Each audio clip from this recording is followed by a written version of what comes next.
Hey everyone, and for this video I'm going to talk about flags and pennants. So bull flags, bear flags, pennants, bullish pennants, bearish pennants, the difference between the two and when you should trade them and how you should trade them.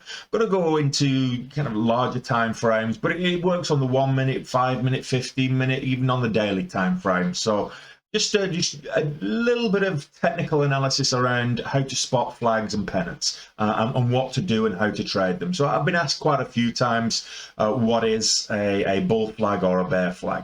So I'm just going to explain that with a little bit of help from TradingView. If you like the video and you want me to create more for you to learn from, remember to smash the thumbs up button, subscribe to the channel, and hit the notification bell if you want to get notified when I'm trading live every single weekday morning. In the meantime, enjoy the video. Okay, so welcome back, and in this video I'm going to take a look at flags and pennants. So let's start by defining flag and pennants. They're both consolidation patterns at the end of a long move. So for example, you will have market going higher or lower because there's an inverse as well, so bullish versus bearish.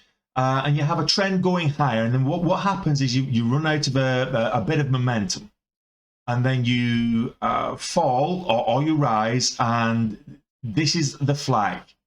Now, the thing about a flag is that it has a little bit of a pullback. So the market goes this way and then does this.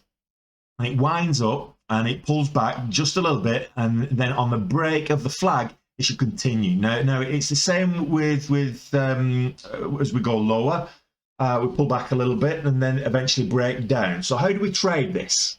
Well, the flag is very easy to trade because you take the break of the uptrend line and you put a stop loss either on the other side of the flag or in the middle of it. And it just kind of depends on your risk or your appetite for risk.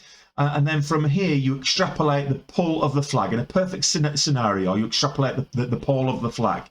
The pull is the initial move. So let's say that this is, for argument's sake, $3. On the break of this, we're looking for a $3 move to the upside. Okay, and same thing over here. If this fall, this pole here was $1. Once we break down, we're looking for a move of $1. So that's a flag. Now, a pennant is the exact same thing, but with one caveat. So you've got your bullish and bearish pennants. And it comes down to the consolidation at the end of the pole.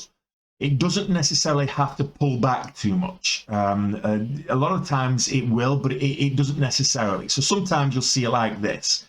It looks like a pennant flying in the wind. Same principles apply though. Stop loss on the other side of the pennant. Take your measured move. If this is $1, then you want $1 on the breakout. So on this, it's the same pattern, it's the same technical setup. It just refers to the consolidation area. Okay, that's where the price gets stuck before taking off.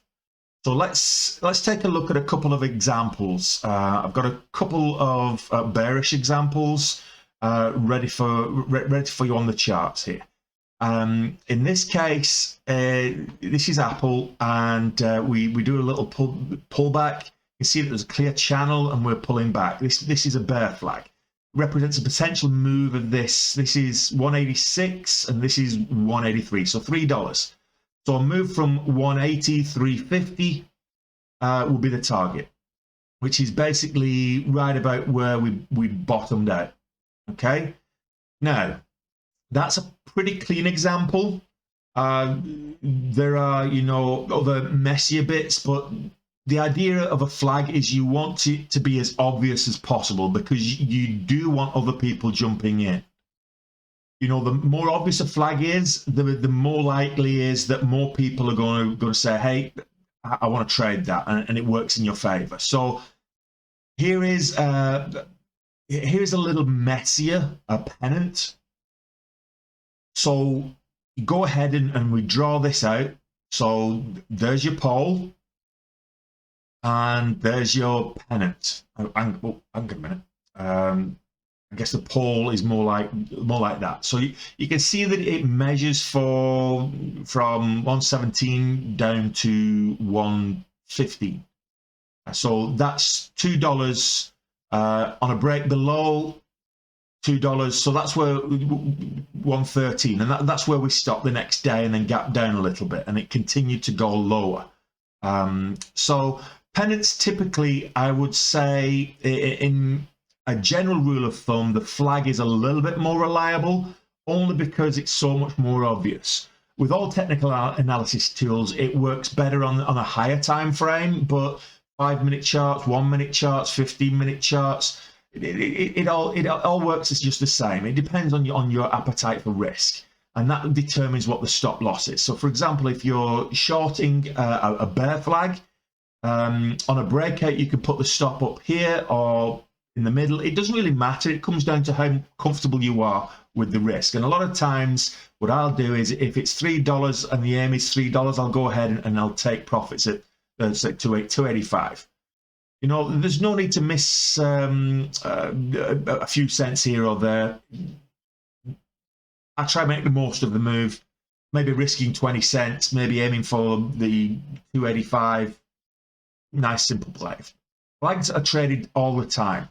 And given that flags are traded all the time, the more obvious they are, the better they work out. So I hope that makes flags and pennants a little bit simpler for you. And if you like the video, remember to give it smash the thumbs up button, and subscribe to the channel for more. And hit the notification bell. You get to know when I'm trading live every weekday morning. Hope you enjoyed the video. Thank you very much.